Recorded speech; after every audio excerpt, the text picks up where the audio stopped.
Welcome to my YouTube channel Pure Price. First of all, Happy New Year to all. Happy New Year 2022, and this year will become a successful for your trading also. So I gather some points for you. मैंने कुछ points यहाँ पे इकट्ठा किए हैं, तो जो आपकी सक्सेस में रुकावट बने हुए हैं, मुझे लग रहा है जो हर किसी की सक्सेस में रुकावट बने हुए हैं ट्रेडिंग में, और जो मुझे लगता है कि हर किसी को फॉलो करने होंगे अगर एक सक्सेसफुल ट्रेडर बनना है। तो उससे पहले मैं आपको एक चीज़ बता देना चाहता हूँ, हमारे चैनल पे गिव अवे चला हुआ था, ठीक है। तो गिव अवे में क्या हुआ कि गिव अवे में लोगों ने, पहली बात तो सब्सक्राइबर कम आए, बहुत कम सब्सक्राइबर आए चैनल पे, ठीक है। दूसरी बात, जिन्होंने जो सब्सक्राइब किया जिन्होंने, उन्होंने अपनी ईमेल आईडी नहीं प्रोवाइड करी, तो मैं इस गिव अवे को अभी के लिए पोस्टपोन कर रहा हूँ, और ये गिव अवे होगा 26 जनवरी को। तो आगे की डिटेल मैं नेक्स्ट वीडियो में बता दूंगा। तो चलिए शुरू करते हैं इस वाली वीडियो को।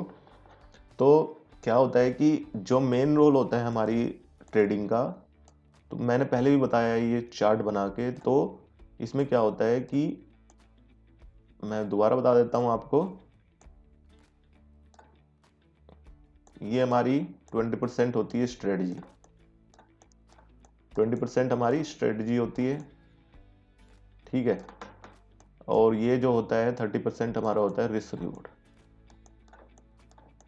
Risk reward. और जो 50% होता है ना, 50% ये होता है आपकी माइंड साइकोलॉजी। आप कैसे काम करते हो ड्यूरिंग द ट्रेड, आप कैसे काम करते हो ड्यूरिंग द मार्केट, आपका माइंडसेट क्या होता है उस टाइम पे, वो डिपेंड करता है इंडिविजुअल पे, ठीक है। स्ट्रेटजी सबकी डिफरेंट होती है, ठीक है। रिस्क रिवॉर्ड आप कहीं से भी सीख सकते हो, कोई दिक्कत नहीं रिस्क रिवॉर्ड सीखने में। लेकिन ये जो माइंडसेट होता है ना, ये माइंडसेट आपका इंडिविजुअल का होता है।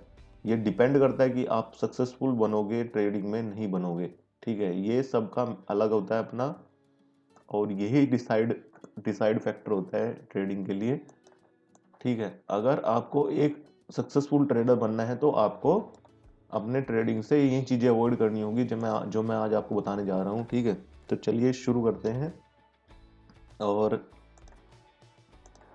जो मिस्टेक्स आपको रोक रही हैं एक सक्सेसफुल ट्रेडर बनने के लिए, वो यहाँ पे मैंने सारी पॉइंट्स यहाँ पे मैंने डाले हुए हैं। तो अगर कुछ मिस कर गया हूँगा, पहली बात तो कुछ मैंने मिस नहीं किया, क्योंकि सब कुछ मैं अपनी आपको अपने जो एक्सपीरियंस है उससे शेयर कर रहा हूँ सब कुछ, ठीक है। तो चलिए शुरू करते हैं इनको। तो पहला जो है हमारा है, मान लीजिए हमारे पास कोई स्ट्रेटजी है। मैं मान रहा हूँ कि आपके पास कोई स्ट्रेटजी है, आप उस स्ट्रेटजी से ट्रेड कर रहे हो। अब आपने बोला कि स्ट्रेटजी तो कुछ नहीं होता। मैंने बोला स्ट्रेटजी वर्क हमारे लिए 20% वर्क करती है, हमारी ट्रेड में 20% वर्क करती है। तो हमारे पास एक स्ट्रेटजी होनी चाहिए जिसमें एज हो, ठीक है। मैं मानता हूँ कि आपके पास स्ट्रेटजी है, उसमें एज है। दूसरी बात, आप रिस्क रिवॉर्ड भी फॉलो कर रहे हो। तो हमें क्या करना होगा, ठीक है। तो अब हम हमारे पास ये दोनों हो गए, ठीक है। अब भी हमारे पास हमें बहुत चीज़ें देखनी है, तो हम देख लेते हैं। तो पहली बात तो हमें एक राइट ट्रेड के लिए वेट करना होगा, हाई प्रोबेबिलिटी ट्रेड के लिए वेट करना होगा। तो हाई प्रोबेबिलिटी ट्रेड कौन सी होती है, राइट ट्रेड कौन सी होती है, ये मैं अगली वीडियो में बताऊंगा। हाई प्रोबेबिलिटी ट्रेड कैसे होती है, मेरे सेटअप के हिसाब से कौन सी होती है, ठीक है। लेकिन अगर आपके सेटअप के हिसाब से हाई प्रोबेबिलिटी ट्रेड नहीं बन रही, तो वेट करिए, ट्रेड का वेट करिए कि आपको हाई प्रोबेबिलिटी ट्रेड ही मिले, और आप हाई प्रोबेबिलिटी ट्रेडिंग पे ही ट्रेड करो, क्योंकि अपॉर्चुनिटी बहुत मिलेगी डे में आपको। एक दिन में आपको कई अपॉर्चुनिटी मिलेगी ट्रेड करने की, तो आपको ये नहीं सोचना कि ये मिस हो जाएगा, ठीक है। तो सेकंड पॉइंट पे आते हैं, avoid FOMO and early trade. तो यही है जो मैं पहले बात कर रहा था, कि ये मत सोचना कि आपकी ट्रेड मिस हो जाएगी, तो उस फोमो को, यानी फियर ऑफ मिसिंग आउट, कि अगर ये ट्रेड निकल गई तो दूसरी ट्रेड नहीं मिलेगी, ऐसा कुछ नहीं है दोस्तों। अगर आपकी ट्रेड निकल गई ना, तो दूसरी मिलेगी। अगर उस दिन नहीं मिली तो नेक्स्ट डे मिलेगी, क्योंकि मार्केट, ठीक है, मार्केट ओपन होती है हर दिन, और लगभग ओपन होती रहेगी 10 साल, 15 साल, 20 साल। तो आपका, आप देखिए कि आपको अपनी कैपिटल को कैसे सेव करना है, आपको अपनी कैपिटल को कैसे बचाना है, क्योंकि यहाँ पे ट्रेडिंग में स्मार्ट ट्रेडर बहुत सारे हैं जो आपकी कैपिटल को लेने के लिए तैयार बैठे हुए हैं, और वो लोग प्रॉफिट भी बना रहे हैं, वो बड़ा बड़ा प्रॉफिट बना रहे हैं, ठीक है। तो और तीसरी चीज़ क्या होगी, हमने ट्रेड भी हाई प्रोबेबिलिटी ट्रेड ले ली, हमने हाई प्रोबेबिलिटी ट्रेड ले ली, तो हमने तीसरी चीज़ क्या होगी, तो हाई क्वांटिटी ट्रेड। तो हमें हाई हाई क्वांटिटी में ट्रेड नहीं करना, ठीक है। मैंने देखा है कि लोग वीडियो डालते हैं यूट्यूब पे कि मैंने 16,000 क्वांटिटी में ट्रेड किया, मैंने 20,000 क्वांटिटी में ट्रेड किया।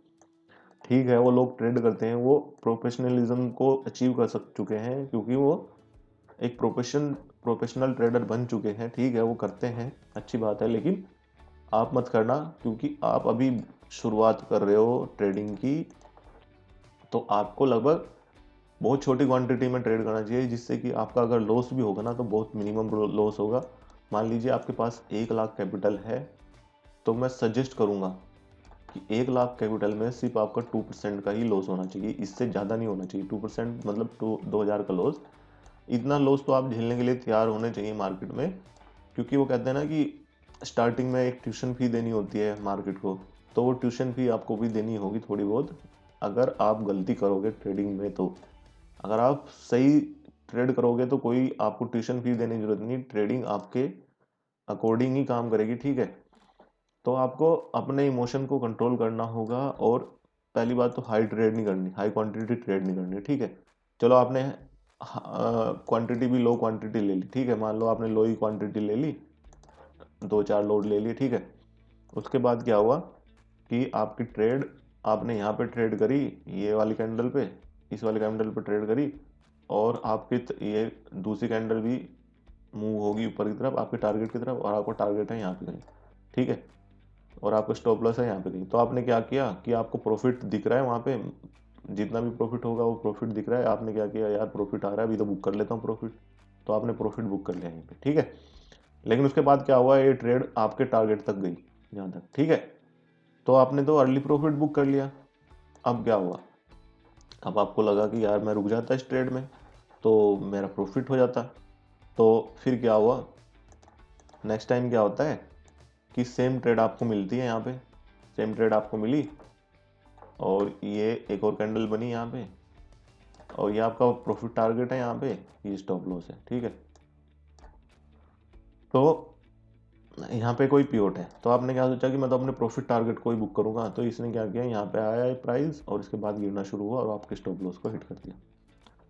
तो मेन क्या है मैं बताता हूँ आपको, मेन है कि आपको अपने टारगेट पे ही ट्रेड करनी है, जो आपका टारगेट है वहीं पे आपको प्रॉफिट बुक करना है, ये नहीं कि अगर आपको थोड़ा सा प्रॉफिट आ गया तो उसको बुक कर लिया, ठीक है। अब हम चलते हैं नेक्स्ट पॉइंट पे अपने। नेक्स्ट पॉइंट क्या है हमारा कि wait for a miracle will happen. हम वेट करते रहते हैं, हमें होप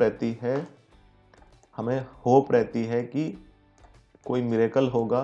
मान लीजिए हमने कोई ट्रेड ली यहाँ पे, ठीक है, ये ट्रेड ली हमने यहाँ पे, और ये हमारा स्टॉप लॉस है यहाँ पे कहीं पे। तो हमने क्या किया कि ये ट्रेड तो हमने ले ली, इसके बाद मार्केट गिरना शुरू हुई, तो हमने स्टॉप लॉस बढ़ाना शुरू कर दिया नीचे की तरफ, फिर मार्केट गिरना और गिर गई, फिर हमने और स्टॉप लॉस नीचे कर दिया, और मार्केट गिर गई और स्टॉप लॉस नीचे कर दिया। तो हम वेट कर रहे हैं कि कोई मिरेकल होगा यहाँ से, और ये मार्केट दोबारा ऊपर जाएगी और हमें प्रॉफिट मिलेगा यहाँ पे। तो ऐसा नहीं है दोस्तों, अगर आपने यहाँ पे स्टॉप लॉस रखा था तो इस स्टॉप लॉस को हिट होने दीजिए, अपना लॉस बुक करिए वहाँ से, उस ट्रेड से, और wait for the second trade. दूसरी ट्रेड का वेट करिए कि दूसरी ट्रेड मुझे मिलेगी, तो मैं दूसरी ट्रेड को अच्छे से ट्रेड करूंगा, उसमें प्रॉफिट अगर मैंने यहाँ पे 1% या 2% लूज किया ना, तो मैं वहाँ पे 2% या 4% का प्रॉफिट बुक करूंगा, ठीक है। तो यही ट्रेडिंग है, क्योंकि कोई भी स्ट्रेटजी 100% वर्क नहीं करती। मैं बता दे रहा हूँ आपको, अगर कोई आपको बोल रहा है ना कि 100% स्ट्रेटजी वर्क करती है, तो वो गलत बोल रहा है। कोई भी स्ट्रेटजी 100% वर्क नहीं करती। अगर आपके पास 50% वर्क करने वाली स्ट्रेटजी है ना, 50%, तो वो भी आपके लिए इनफ है। आपको 100% वाली स्ट्रेटजी नहीं चाहिए, क्योंकि अगर आपने एक ट्रेड ली, मान लीजिए आपने दिन में 2 ट्रेड ली, पहली ट्रेड आपने ली जिसमें आपका 1% का लॉस हो गया, ठीक है, दूसरी ट्रेड आपने ली जिसमें आपका 2% का प्रॉफिट हो गया, ठीक है। तो अब आप तब भी आप 1% के प्रॉफिट में हो, ठीक है। और कितना मतलब कितनी कितना वर्क किया इसने, तो इसने 50% ही वर्क किया इस स्ट्रेटजी ने, ठीक है। तो मेन है आपका रिस्क रिवॉर्ड फॉलो करना, आपकी माइंड साइकोलॉजी कैसे वर्क करती है उस टाइम पे, वो उस चीज़ को फॉलो करना, ठीक है। अगर आप सोचोगे कि एक ही ट्रेड में आओ उसमें ही आप रिच बन जाओ, तो ऐसा नहीं होगा। हमें प्रोसेस को फॉलो करना होगा, कीप एवरेजिंग। तो वही जो मैं अभी बता रहा था कि आप एवरेज करते रहते हो, मतलब मैंने अभी तो स्टॉप लॉस के बारे में बताया, लेकिन अब मैं एवरेजिंग के बारे में बताता हूँ।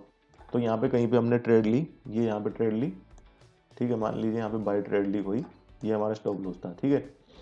तो इसके बाद मार्केट गिरनी शुरू हो गई, यहाँ से आपने स्टॉप लॉस बढ़ा दिया, यहाँ पे और क्वांटिटी ऐड कर दी, यहाँ पे जितनी क्वांटिटी यहाँ ली थी और यहाँ पे क्वांटिटी ऐड कर दी। उसके बाद फिर स्टॉप लॉस नीचे की तरफ गया, यहाँ पे और क्वांटिटी ऐड कर दो। आप एवरेजिंग करते रहते हो, तो उसके बाद क्या आता है, मार्केट को तो अपने हिसाब से चलना है, तो क्या होगा, आपके इमोशन के हिसाब से थोड़ी चलेगी मार्केट। तो बाद में क्या होता है कि यहाँ पे आपको लॉस बुक करना ही होता है, और बहुत बड़ा लॉस बुक करना होता है। तो हमें क्या करना है कि मार्केट को लॉस नहीं देना। अगर लॉस भी होगा ना, तो हमारा मिनिमम लॉस होगा, मिनिमम लॉस करना है हमें, उससे ज़्यादा लॉस नहीं कराना आपको, ठीक है। अगर मैं जैसे बता रहा हूँ 1% या 2% का ही लॉस कराना है, उससे ज़्यादा लॉस नहीं कराना, अगर आपको मार्केट में बने रहना है। अगर आप मार्केट में सर्वाइव कर गए ना दोस्तों, मैंने एक पीरियड रखा है मार्केट में सर्वाइव करने के लिए, जो है 21, 50 और 90 डेज, ठीक है। अगर आप 21 डेज सर्वाइव कर गए ना, तो मान लीजिए आप श्योर हो जाओगे कि आप ट्रेडिंग कर सकते हो। अगर आप 50 डेज सर्वाइव करोगे ना, 50 डेज, तो आप ट्रेडिंग चूज कर सकते हो as a full time trader. और 90 डेज सर्वाइव कर गए ना, तो आप मान लीजिए कि आप सक्सेसफुल हो गए ट्रेडिंग में। 90 डेज सर्वाइव करने का मतलब है, सर्वाइव करने से मेरा मतलब है कि 21 डेज में आप प्रॉफिटेबल हो, 50 डेज में आप प्रॉफिटेबल हो, अगर 90 डेज में आप प्रॉफिटेबल हो, तो आप समझ लीजिए कि आप एक सक्सेसफुल ट्रेडर बन चुके हो, ठीक है। ओवर ट्रेड, अब हमने ट्रेडिंग अपनी कर ली, एक ट्रेड ले ली, 2 ट्रेड ले ली, उसके बाद क्या होता है कि हम सोचते हैं कि यार प्रॉफिट कम आया या हमारा लॉस हो गया, या तो प्रॉफिट कम आया या तो हमारा लॉस हो गया। मान लीजिए आपका लॉस हो गया, ठीक है, तो आप क्या करते रहते हैं, फिर आप वेट करते रहते हैं कि मुझे और ट्रेड करनी है, ठीक है। और आप किसी भी फालतू ट्रेड में घुस जाओगे, ओवर ट्रेडिंग करना शुरू कर दोगे। तो हमें उस चीज़ को अवॉइड करना है दोस्तों, ओवर ट्रेड नहीं करना है हमें। वन और two trade are enough to become profitable month after month, ठीक है। 1 और 2 ट्रेड, वो भी सेम क्वांटिटी के साथ, 1 और 2 ट्रेड भी सेम क्वांटिटी के साथ, मैं बोलता हूँ सेम क्वांटिटी के साथ ट्रेड करिए, सेम रिस्क रिवॉर्ड के साथ ट्रेड करिए, तो आप प्रॉफिटेबल होगे ही होगे। अगर आपको क्वांटिटी कम करनी है, तो अपनी सेकंड ट्रेड में क्वांटिटी कम करिए, ठीक है। अगर आपको पहली ट्रेड में प्रॉफिट मिल रहा है, मान लीजिए आपको पहली ट्रेड में प्रॉफिट मिल गया, आपका प्रॉफिट आ गया पहली ट्रेड में, तो आप सेकंड ट्रेड में क्वांटिटी कम कर दीजिए, मैं कहता हूँ हाफ कर दीजिए। अगर आपको फर्स्ट ट्रेड में लॉस आ गया, तो सेकंड ट्रेड की क्वांटिटी अपनी सेम रखिए, बढ़ाइए मत, ठीक है, बढ़ाना नहीं, सेम रखना है। जो फर्स्ट ट्रेड में थी वही सेकंड ट्रेड में अपनी क्वांटिटी रखिए, ताकि आप, अगर आपकी सेकंड ट्रेड सही गई, तो आपको प्रॉफिट हो जाएगा 1% का, ठीक है। तो ऐसे ही ट्रेडिंग वर्क करता है दोस्तों। अब मुझे नहीं पता कि आपकी माइंड साइकोलॉजी कैसी है, तो आपको इसको चेंज करना होगा। 2022 में हम वर्क कर रहे हैं, 2022 का आपका ईयर सक्सेसफुल हो। इसी के साथ मैं इस वीडियो को वाइंड अप करता हूँ। अगर आपको वीडियो अच्छी लगी हो तो कमेंट कीजिए, हमारे चैनल को सब्सक्राइब कीजिए, लाइक कीजिए और शेयर कीजिए दोस्तों के साथ, ताकि सबको पता लगे कि हाँ, ट्रेडिंग कैसे वर्क करता है। और 2022 आपके लिए सक्सेसफुल हो। इसी के साथ बाय बाय।